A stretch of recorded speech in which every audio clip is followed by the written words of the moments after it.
1 Samuel chapter 1. There was a certain man from Ramathaim, a Zuphite from the hill country of Ephraim, whose name was Elkanah, son of Jeroham, the son of Elihu, the son of Tohu, the son of Zuph, an Ephraimite. He had 2 wives. One was called Hannah, and the other Peninnah. Peninnah had children, but Hannah had none. Year after year this man went up from his town to worship and sacrifice to the Lord Almighty at Shiloh, where Hophni and Phinehas, the 2 sons of Eli, were priests of the Lord.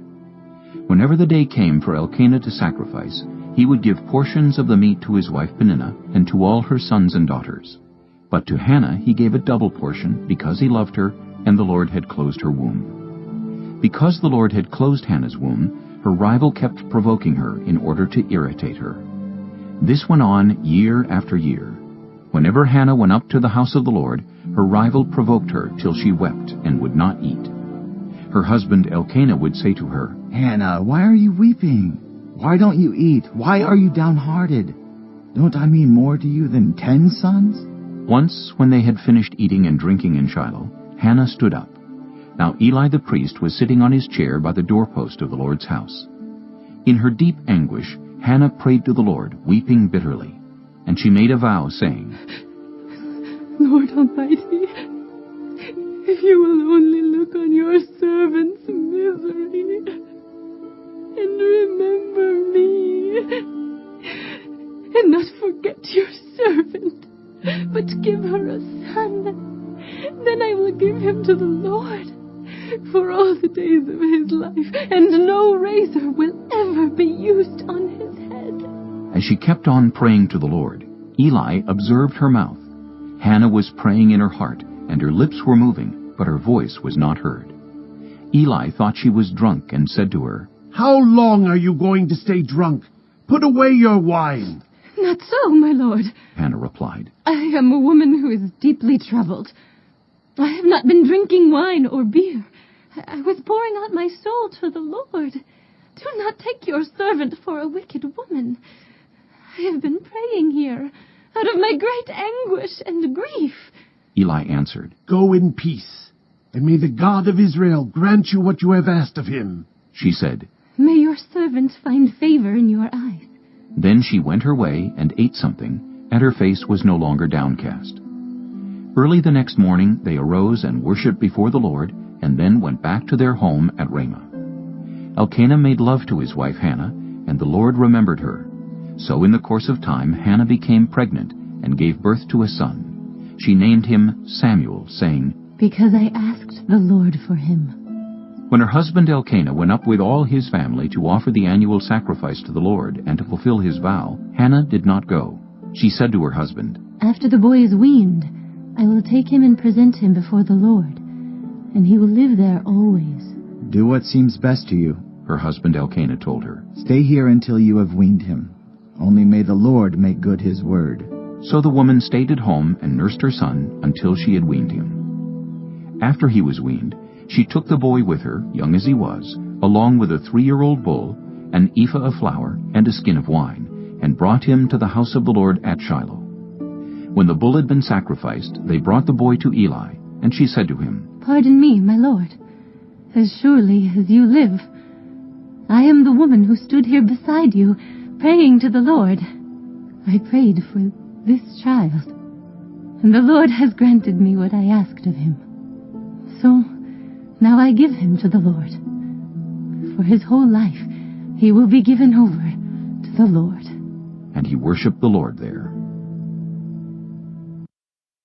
Chapter 2. Then Hannah prayed and said, "My heart rejoices in the Lord. In the Lord my horn is lifted high. My mouth boasts over my enemies, for I delight in your deliverance. There is no one holy like the Lord. There is no one besides you. There is no rock like our God.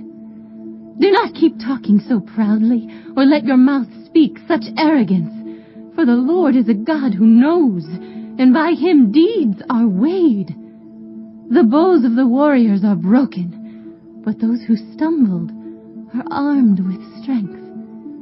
Those who were full hire themselves out for food, but those who were hungry are hungry no more. She who was barren has borne 7 children, but she who has had many sons pines away. The Lord brings death and makes alive. He brings down to the grave and raises up. The Lord sends poverty and wealth. He humbles and he exalts. He raises the poor from the dust and lifts the needy from the ash heap. He seats them with princes and has them inherit a throne of honor. For the foundations of the earth are the Lord's. On them he has set the world. He will guard the feet of his faithful servants, but the wicked will be silenced in the place of darkness. It is not by strength that one prevails. Those who oppose the Lord will be broken. The Most High will thunder from heaven. The Lord will judge the ends of the earth. He will give strength to his king and exalt the horn of his anointed. Then Elkanah went home to Ramah, but the boy ministered before the Lord under Eli the priest. Eli's sons were scoundrels. They had no regard for the Lord. Now it was the practice of the priests that, whenever any of the people offered a sacrifice, the priest's servant would come with a 3-pronged fork in his hand while the meat was being boiled, and would plunge the fork into the pan or kettle or cauldron or pot. Whatever the fork brought up, the priest would take for himself. This is how they treated all the Israelites who came to Shiloh. But even before the fat was burned, the priest's servant would come and say to the person who was sacrificing, "Give the priest some meat to roast. He won't accept boiled meat from you, but only raw." If the person said to him, "Let the fat be burned first, and then take whatever you want," the servant would answer, "No, hand it over now. If you don't, I'll take it by force." This sin of the young men was very great in the Lord's sight, for they were treating the Lord's offering with contempt. But Samuel was ministering before the Lord, a boy wearing a linen ephod. Each year his mother made him a little robe, and took it to him when she went up with her husband to offer the annual sacrifice. Eli would bless Elkanah and his wife, saying, "May the Lord give you children by this woman, to take the place of the one she prayed for and gave to the Lord." Then they would go home. And the Lord was gracious to Hannah. She gave birth to 3 sons and 2 daughters. Meanwhile, the boy Samuel grew up in the presence of the Lord. Now Eli, who was very old, heard about everything his sons were doing to all Israel, and how they slept with the women who served at the entrance to the tent of meeting. So he said to them, "Why do you do such things? I hear from all the people about these wicked deeds of yours. No, my sons, the report I hear spreading among the Lord's people is not good. If one person sins against another, God may mediate for the offender. But if anyone sins against the Lord, who will intercede for them?" His sons, however, did not listen to their father's rebuke, for it was the Lord's will to put them to death. And the boy Samuel continued to grow in stature and in favor with the Lord and with people. Now a man of God came to Eli and said to him, "This is what the Lord says. Did I not clearly reveal myself to your ancestors' family when they were in Egypt under Pharaoh? I chose your ancestor out of all the tribes of Israel to be my priest, to go up to my altar, to burn incense, and to wear an ephod in my presence. I also gave your ancestors' family all the food offerings presented by the Israelites.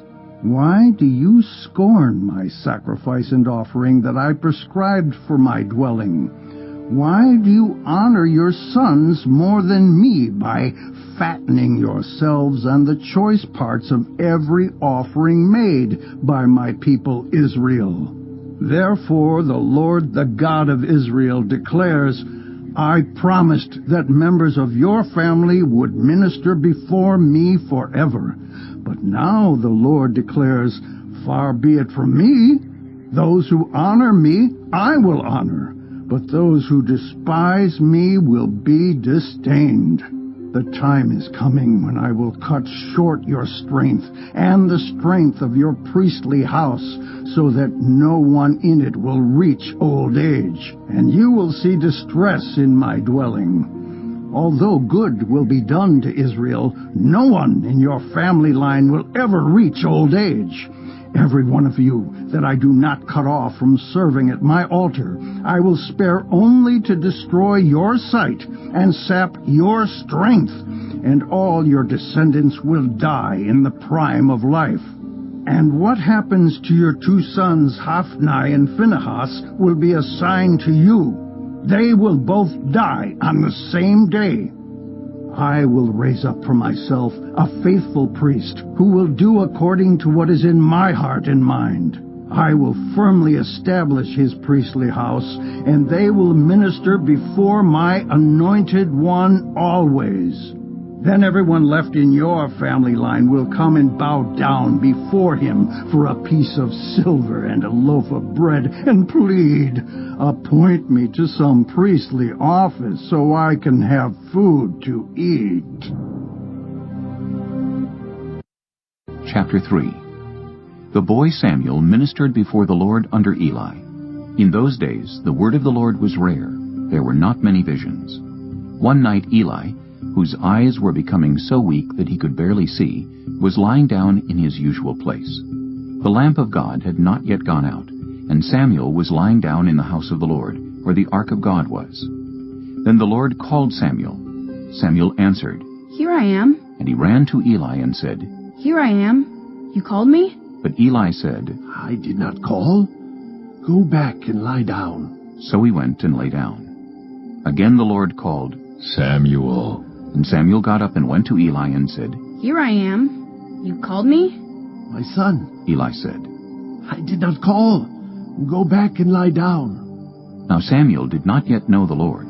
The word of the Lord had not yet been revealed to him. A third time the Lord called, Samuel. And Samuel got up and went to Eli and said, Here I am. You called me? Then Eli realized that the Lord was calling the boy. So Eli told Samuel, Go and lie down. And if he calls you, say, Speak, Lord, for your servant is listening. So Samuel went and lay down in his place. The Lord came and stood there, calling as at the other times, Samuel. Samuel. Then Samuel said, Speak, for your servant is listening. And the Lord said to Samuel, See, I am about to do something in Israel that will make the ears of everyone who hears about it tingle. At that time, I will carry out against Eli everything I spoke against his family, from beginning to end. For I told him that I would judge his family forever, because of the sin he knew about. His sons blasphemed God, and he failed to restrain them. Therefore, I swore to the house of Eli, the guilt of Eli's house will never be atoned for by sacrifice or offering. Samuel lay down until morning, and then opened the doors of the house of the Lord. He was afraid to tell Eli the vision, but Eli called him and said, Samuel, my son. Samuel answered, Here I am. What was it he said to you? Eli asked. Do not hide it from me. May God deal with you, be it ever so severely, if you hide from me anything he told you. So Samuel told him everything, hiding nothing from him. Then Eli said, He is the Lord. Let him do what is good in his eyes. The Lord was with Samuel as he grew up, and he let none of Samuel's words fall to the ground. And all Israel from Dan to Beersheba recognized that Samuel was attested as a prophet of the Lord. The Lord continued to appear at Shiloh, and there he revealed fight against the Philistines. The Israelites camped at Ebenezer, and the Philistines at Aphek. The Philistines deployed their forces to meet Israel, and as the battle spread, Israel was defeated by the Philistines, who killed about 4,000 of them on the battlefield. When the soldiers returned to camp, the elders of Israel asked, Why did the Lord bring defeat on us today before the Philistines? Let us bring the ark of the Lord's covenant from Shiloh, so that he may go with us and save us from the hand of our enemies. So the people sent men to Shiloh, and they brought back the ark of the covenant of the Lord Almighty, who is enthroned between the cherubim. And Eli's 2 sons, Hophni and Phinehas, were there with the ark of the covenant of God. When the ark of the Lord's covenant came into the camp, all Israel raised such a great shout that the ground shook. Hearing the uproar, the Philistines asked, What's all this shouting in the Hebrew camp? When they learned that the ark of the Lord had come into the camp, the Philistines were afraid. A god has come into the camp. They said, Oh no, nothing like this has happened before. We're doomed. Who will deliver us from the hand of these mighty gods? They are the gods who struck the Egyptians with all kinds of plagues in the wilderness. Be strong, Philistines. Be men, or you will be subject to the Hebrews as they have been to you. Be men, and fight! So the Philistines fought, and the Israelites were defeated, and every man fled to his tent. The slaughter was very great. Israel lost 30,000 foot soldiers. The ark of God was captured, and Eli's 2 sons, Hophni and Phinehas, died. That same day, a Benjamite ran from the battle line and went to Shiloh with his clothes torn and dust on his head. When he arrived, there was Eli sitting on his chair by the side of the road, watching, because his heart feared for the ark of God. When the man entered the town and told what had happened, the whole town sent up a cry. Eli heard the outcry and asked, "What is the meaning of this uproar?" The man hurried over to Eli, who was 98 years old, and whose eyes had failed so that he could not see. He told Eli, "I have just come from the battle line. I fled from it this very day." Eli asked, "What happened, my son?" The man who brought the news replied, "Israel fled before the Philistines, and the army has suffered heavy losses. Also, your 2 sons, Hophni and Phinehas, are dead, and the ark of God has been captured." When he mentioned the ark of God, Eli fell backward off his chair by the side of the gate. His neck was broken, and he died, for he was an old man, and he was heavy. He had led Israel 40 years. His daughter-in-law, the wife of Phinehas, was pregnant, and near the time of delivery. When she heard the news that the ark of God had been captured, and that her father-in-law and her husband were dead, she went into labor and gave birth, but was overcome by her labor pains. As she was dying, the women attending her said, "Don't despair. You have given birth to a son." But she did not respond or pay any attention. She named the boy Ichabod, saying, "The glory has departed from Israel," because of the capture of the ark of God and the deaths of her father-in-law and her husband. She said, "The glory has departed from Israel, for the ark of God has been captured." Chapter 5. After the Philistines had captured the ark of God, they took it from Ebenezer to Ashdod. Then they carried the ark into Dagon's temple and set it beside Dagon. When the people of Ashdod rose early the next day, there was Dagon, fallen on his face on the ground before the ark of the Lord. They took Dagon and put him back in his place. But the following morning when they rose, there was Dagon, fallen on his face on the ground before the ark of the Lord. His head and hands had been broken off and were lying on the threshold. Only his body remained. That is why, to this day, neither the priests of Dagon nor any others who enter Dagon's temple at Ashdod step on the threshold. The Lord's hand was heavy on the people of Ashdod and its vicinity. He brought devastation on them and afflicted them with tumors. When the people of Ashdod saw what was happening, they said, "The ark of the God of Israel must not stay here with us, because his hand is heavy on us, and on Dagon, our God." So they called together all the rulers of the Philistines and asked them, "What shall we do with the ark of the God of Israel?" They answered, "Have the ark of the God of Israel moved to Gath." So they moved the ark of the God of Israel. But after they had moved it, the Lord's hand was against that city, throwing it into a great panic. He afflicted the people of the city, both young and old, with an outbreak of tumors. So they sent the ark of God to Ekron. As the ark of God was entering Ekron, the people of Ekron cried out, "They have brought the ark of the God of Israel around to us, to kill us and our people." So they called together all the rulers of the Philistines and said, "Send the ark of the God of Israel away. Let it go back to its own place, or it will kill us and our people." For death had filled the city with panic. God's hand was very heavy on it. Those who did not die were afflicted with tumors, and the outcry of the city went up to heaven. Chapter 6. When the ark of the Lord had been in Philistine territory 7 months, the Philistines called for the priests and the diviners, and said, "What shall we do with the ark of the Lord? Tell us how we should send it back to its place." They answered, "If you return the ark of the God of Israel, do not send it back to him without a gift. By all means, send a guilt offering to him. Then you will be healed, and you will know why his hand has not been lifted from you." The Philistines asked, "What guilt offering should we send to him?" They replied, 5 gold tumors and 5 gold rats, according to the number of the Philistine rulers, because the same plague has struck both you and your rulers. Make models of the tumors and of the rats that are destroying the country, and give glory to Israel's God. Perhaps he will lift his hand from you and your gods and your land.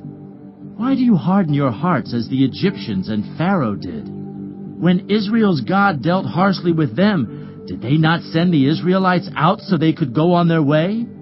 Now then, get a new cart ready, with 2 cows that have calved and have never been yoked. Hitch the cows to the cart, but take their calves away and pen them up. Take the ark of the Lord and put it on the cart, and in a chest beside it put the gold objects you are sending back to him as a guilt offering. Send it on its way, but keep watching it. If it goes up to its own territory, toward Beth Shemesh, then the Lord has brought this great disaster on us. But if it does not, then we will know that it was not his hand that struck us, but that it happened to us by chance. So they did this.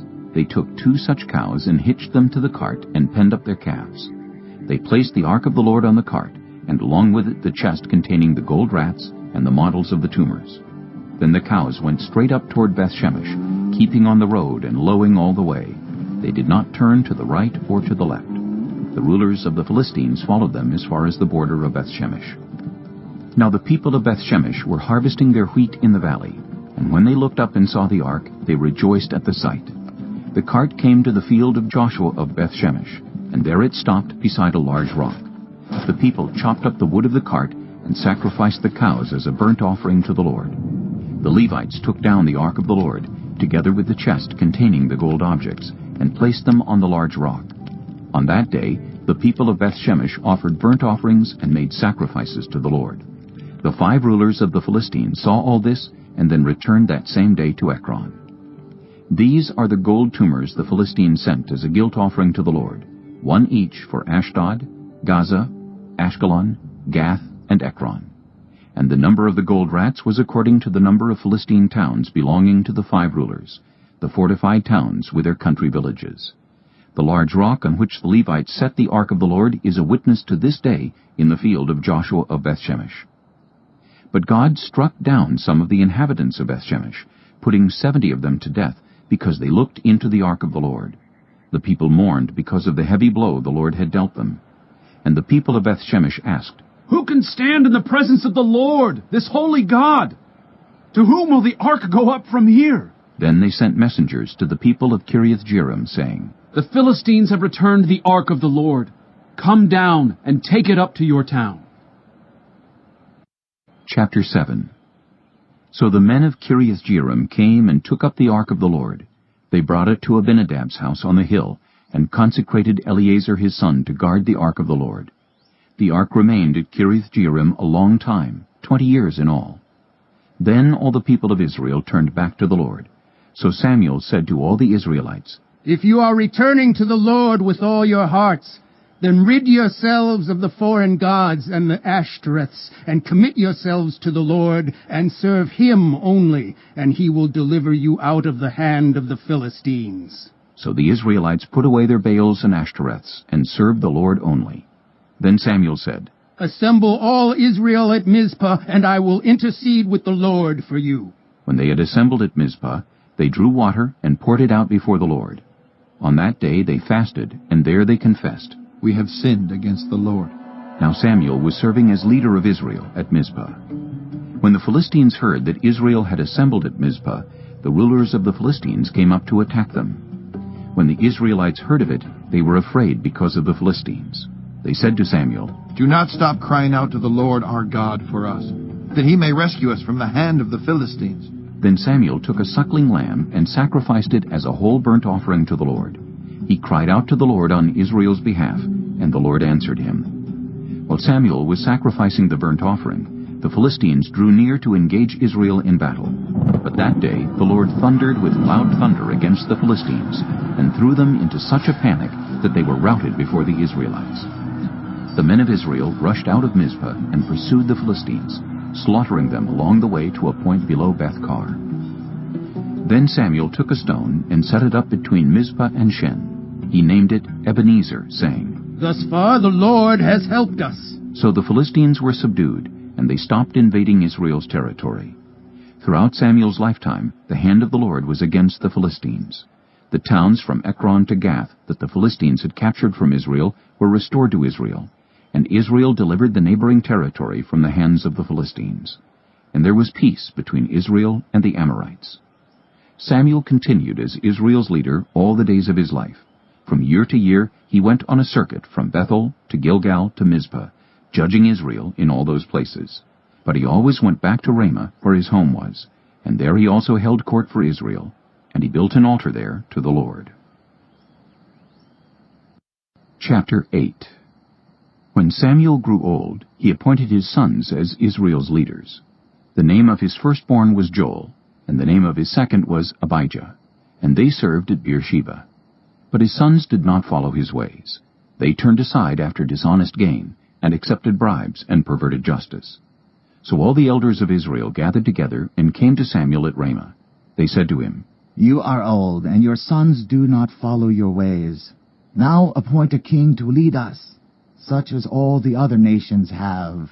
But when they said, "Give us a king to lead us," this displeased Samuel. So he prayed to the Lord. And the Lord told him, "Listen to all that the people are saying to you. It is not you they have rejected, but they have rejected me as their king, as they have done from the day I brought them up out of Egypt until this day, forsaking me and serving other gods, so they are doing to you. Now listen to them, but warn them solemnly, and let them know what the king who will reign over them will claim as his rights." Samuel told all the words of the Lord to the people who were asking him for a king. He said, "This is what the king who will reign over you will claim as his rights. He will take your sons and make them serve with his chariots and horses, and they will run in front of his chariots. Some he will assign to be commanders of thousands and commanders of 50s, and others to plow his ground and reap his harvest, and still others to make weapons of war and equipment for his chariots.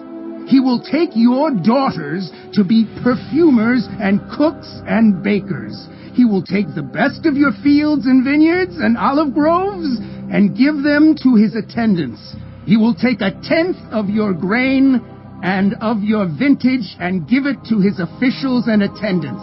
Your male and female servants and the best of your cattle and donkeys he will take for his own use.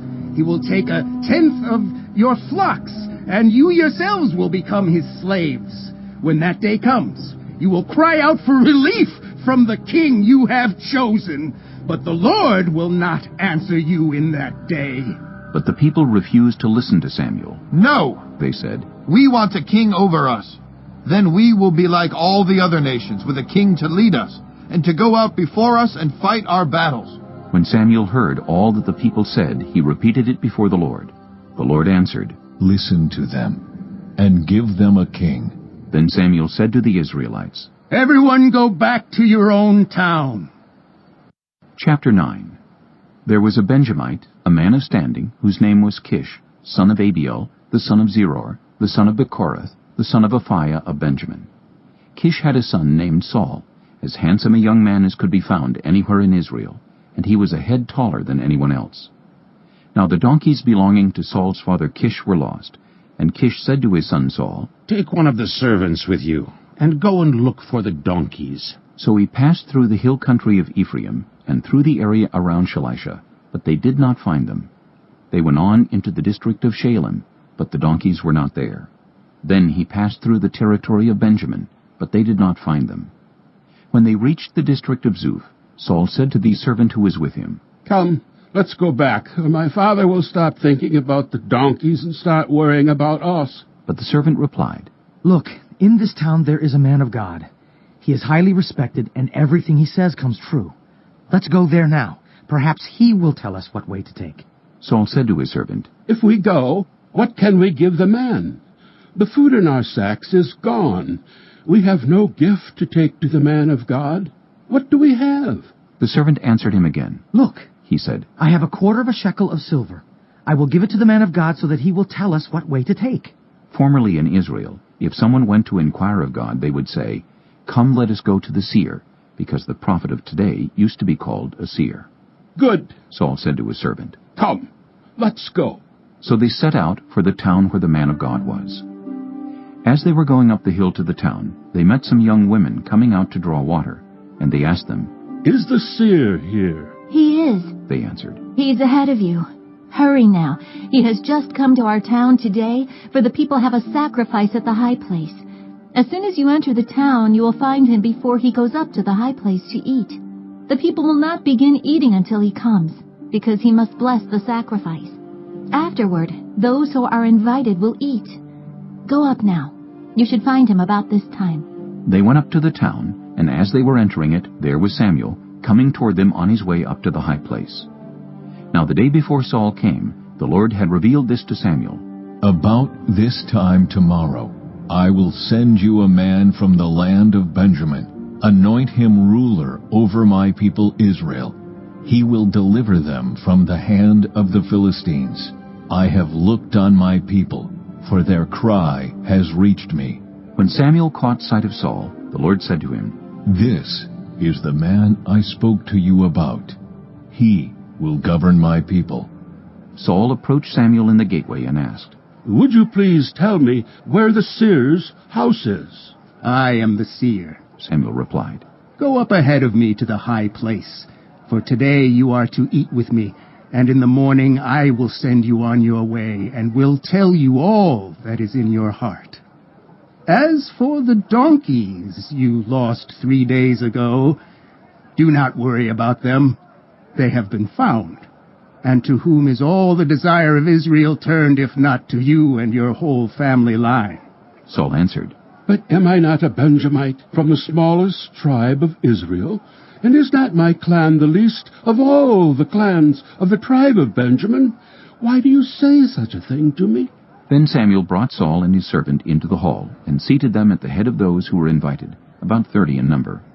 Samuel said to the cook, Bring the piece of meat I gave you, the one I told you to lay aside. So the cook took up the thigh with what was on it, and set it in front of Saul. Samuel said, Here is what has been kept for you. Eat, because it was set aside for you for this occasion, from the time I said, I have invited guests. And Saul dined with Samuel that day. After they came down from the high place to the town, Samuel talked with Saul on the roof of his house. They rose about daybreak, and Samuel called to Saul on the roof. Get ready, and I will send you on your way. When Saul got ready, he and Samuel went outside together.